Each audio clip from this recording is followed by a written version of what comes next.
dedicated game channel by Coconetta. みんなお元気？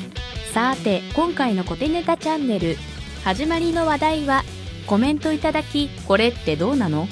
って内容です。結局なぜって理由もわからずラグじゃね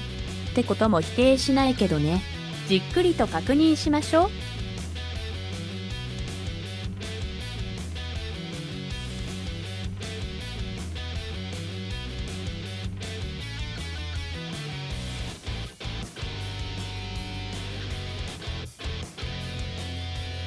まあ時間もなかなかで複数回やってみたわけじゃないけど、コメントいただいた通りヒルコは特に通常よりも確実に1回ブラストが多いよね。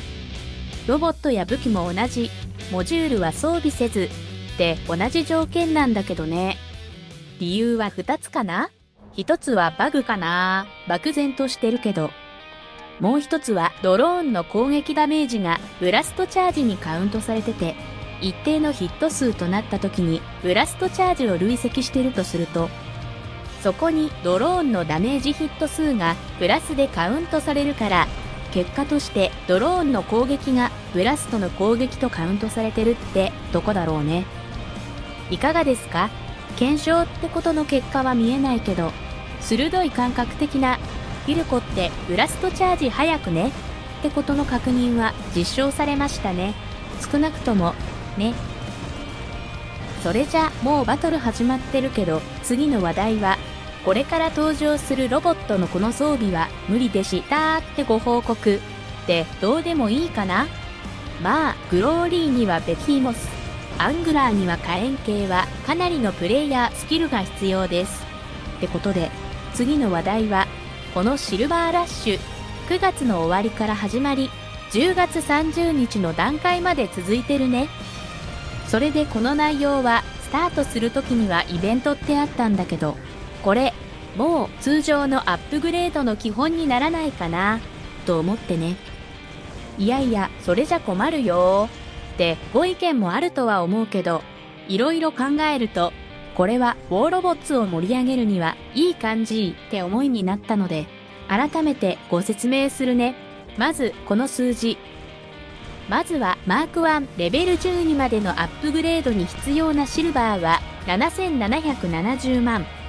イベント前に対しては 45.5% にダウン。一方でマーク2では 207%、2倍のシルバーが必要となってるよね。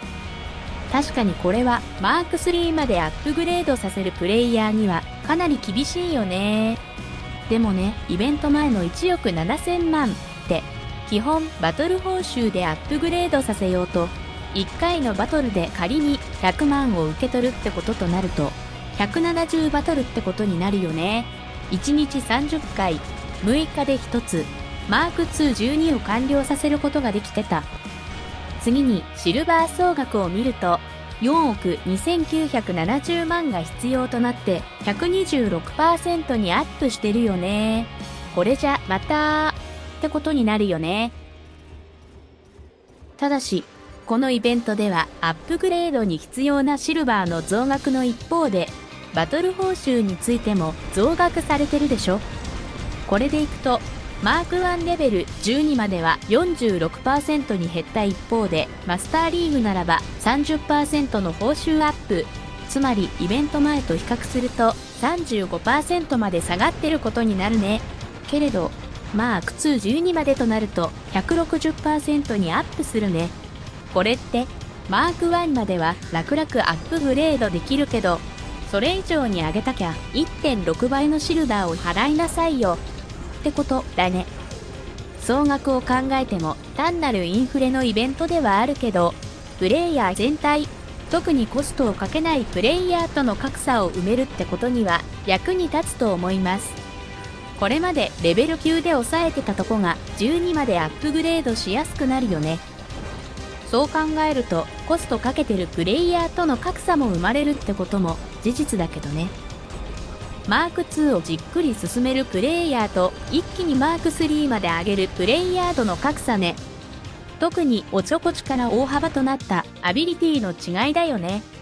このあたりも問題じゃあるけどね。まあいろんな立場あって、いいねとか困るとかそれぞれあるから一概に良しとしてるわけじゃないけど、アップグレードの基準点がマーク1なのかマーク3なのかってとこでも少し変わってくるような気がするね。なのでこれからこの必要シルバーのグラフが続いていくならば、コストかけなければバトル回数を増やしてシルバーを増大させなきゃだし、コストかけるならマイクロチップの例えじゃあるけど、こんな通常価格の 90% オフってやつの時に限って購入するとか、アップグレードだってこんな時以上じゃなきゃアップグレードさせないとか、まあ苦痛以上だとこんな対策も有効じゃない？それじゃ最後は勝者の発表となります。ご視聴いただきありがとうございました。おやすみなさい。バイバイ。